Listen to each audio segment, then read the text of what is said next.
Assalamualaikum warahmatullahi wabarakatuh. Berjumpa kembali bersama Auro Channel. Pada kesempatan kali ini Auro Channel akan membahas lagi-lagi tentang Bank Syariah Indonesia ya.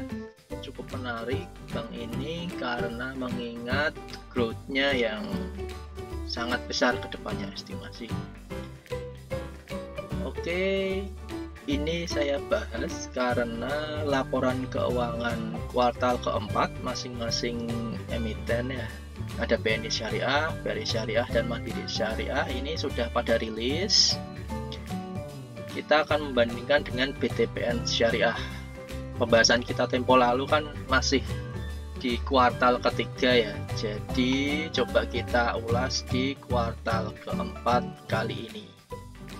Oke, untuk melanjutkan, sebelum kita akan melanjutkan, please minta feedbacknya buat kawan-kawan untuk like, share maupun subscribe di channel Auro Channel ini untuk mendukung channel ini membuat konten-konten yang bermanfaat untuk pertimbangan investasi kawan-kawan di masa mendatang. Oke, terima kasih. Kita akan lanjut langsung saja ya. Oke, kawan-kawan, sebelum kita melanjutkan ke Excel, seperti biasa saya memaparkan data-datanya yang sudah akan saya pakai ya. Ini 31 Desember, BRI Syariah udah rilis ya anualnya. Ini untuk BNI Syariah dan ini ada untuk Bank Mandiri seperti itu. Ini Bank Mandiri mana ini? Nah, ini untuk Bank Mandiri dan ini untuk BTPS. Nanti kita gunakan data-data ini ya. Oke, kita sudah masuk di Excel ya. Kita bahas dulu untuk materi atau data-data yang di September 2020 atau di Q3 tahun 2020. Sini kita bisa melihat ya, BSM itu masih unggul ketimbang dua bank syariah lainnya. Di sini ROE-nya dia sudah 10% dan net profit margin-nya sudah 15%. Mari kita bandingkan ya. Kita review sebentar. Untuk aset ekuitas kita jumlahkan. Ini sudah jelas ya di kemarin di pembahasan sebelumnya. Jumlah saham, ini jumlah saham hasil penggabungan. Dan akhirnya kita ketemu ini ya, book value ya. Book value itu adalah ekuitas dibagi jumlah saham beredar, ketemu 514. Ini di kuartal ketiga 2020. Dan untuk BTPS sendiri adalah 719. Nah, yang ini kita bandingkan juga harga waktu konten sebelumnya kita buat adalah waktu itu BRIS sempat masuk atau sempat mencapai harga 3.240 dan BTPS 3.590. Sehingga dengan harga sekian dan book value sekian ini PBV-nya adalah nih ya, PBV artinya harga dibagi book value-nya dulu itu adalah 6,3 kali, sedangkan untuk BTPS ya kan, harga waktu itu dibagi book value-nya adalah 4,99 kali atau hampir 5 kali ya. Di sini nampak Bank BRI Syariah ini lebih mahal ya kan. Padahal di sisi performa apabila kita setahunkan ya, ini kan IPS-nya masih Q3, kita setahunkan, nampak BTPS masih lebih baik, 17% untuk NPM-nya atau net profit-nya dan 12% untuk ROE-nya, ketimbang hasil dari penggabungan ya, ini BSI ya, ini 10% dan 12%. Artinya dengan performa yang jauh lebih baik waktu itu BTPS dihargai lebih murah ketimbang BRI Syariah. BRI Syariah ini lebih mahal ya, walaupun performanya lebih di bawah dari BTPS, tapi harganya lebih premium ketimbang BTPS. Nah, ini kan di kuartal ketiga di tahun 2020 nih. Mari kita cek yang di kuartal keempat atau annual di tahun 2020. Nah, ini ya yang menarik. Nah, untuk BNI Syariah semuanya mengalami kenaikannya baik dari sisi aset maupun ekuitas. Nah, dan di sini juga masih BSM mendominasi ya, mengalami kenaikan dari ROE maupun dari sisi profitabilitas.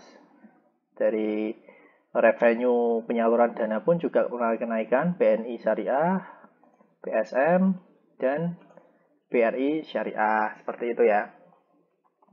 Nah, setelah kita gabung, nah ini kan, setelah digabung, ternyata nih kawan-kawan, nah, ini setelah digabung nilai bukunya naik kawan-kawan ya, naik menjadi 532 kali, dari 514 menjadi 513.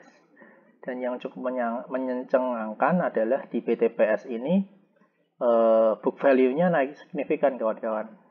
Nah, 500 ini 719 ke 763 ya kan. Kita lihat dari sisi performa juga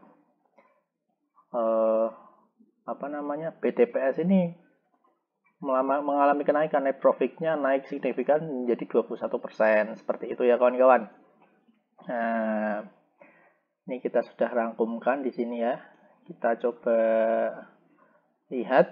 Nah, jadi baik Bank Syariah Indonesia maupun BTPS ini dari sisi aset dia semuanya mengalami kenaikan. Ini dari Bank Syariah Indonesia mengalami kenaikan 5%, BTPS 5%, ekuitas 3%, tapi di BTPS ini naik 6%. Untuk penyaluran dana juga hampir imbang ya. Terus untuk net profit, nah ini net profit di BTPS jauh lebih unggul. Nah, untuk book value tentu saja karena ekuitasnya naik, book value-nya juga naik dengan nominal yang sama, seperti itu. Nah, ini yang cukup mencengangkan ini kawan-kawan.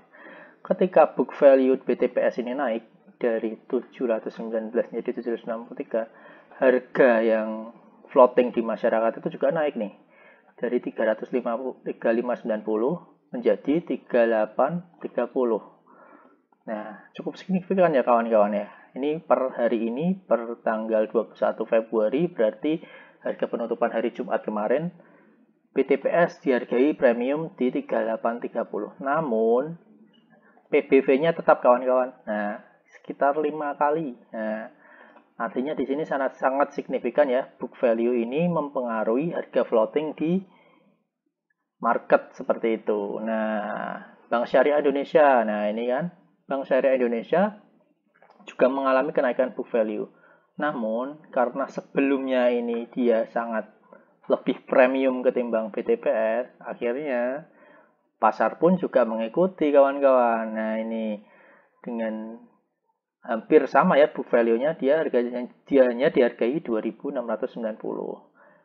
Nah, untuk PBV jadi cukup berimbang ya. Artinya dengan nominal yang sama, dengan nominal yang berbeda ya, 2.600 dibandingkan 3.800. Sebenarnya secara PBV itu dia cukup berimbang. Nah, sangat mudah ya kawan-kawan ya untuk membandingkan bagaimana kinerja dari Bank Syariah Indonesia dan BTPS. Artinya ketika Bank Syariah Indonesia ini nanti naik, hati-hati kawan-kawan, karena BTPS saja hanya dihargai 5 kali PBV. Nah, nanti kawan-kawan berarti bisa mengincar nih, kalau Bank Syariah Indonesia mengalami penurunan di bawah 2.600 misalnya 2.500 misalnya. Misal ya. Nah, dengan PBV-nya 4,7. Nah, ini saatnya kawan-kawan masuk, karena pasti ya market akan melihat atau membandingkannya dengan BTPS, kecenderungannya seperti itu nih ya kan. Dari awalnya dia sangat premium, di kuartal keempat karena lihat performa BTPS yang juga cukup moncer, BTPS sanggup naik dari 4,99 ya kan, tetap ya kan,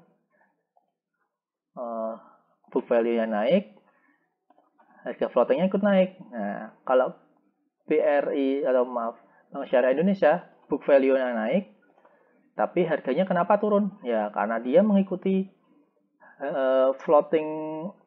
mengikuti PBV dari BTPS. Masa? Ya kan? Coba kita lihat.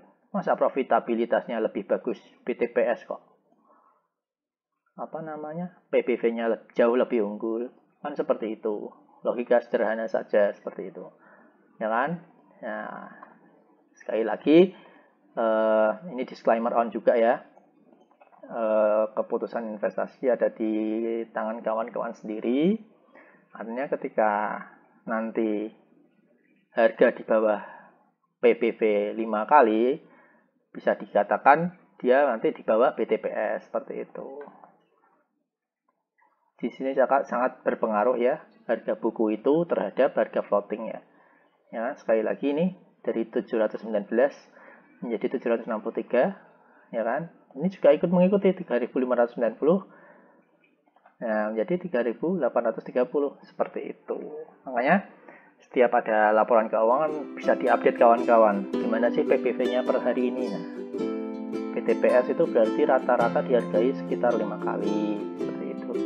Makanya kalau ada Bank Syariah Indonesia mulai moncar lagi, hati-hati juga, jangan kebawa nafsu. Artinya ketika dia PBV-nya udah di atas 5, itu berarti udah lebih mahal ketimbang BTPS. Nah, padahal BTPS ini performanya lebih baik kan, seperti itu.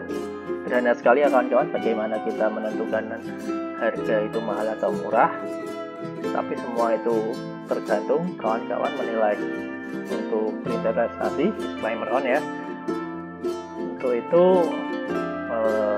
lebih tepat karena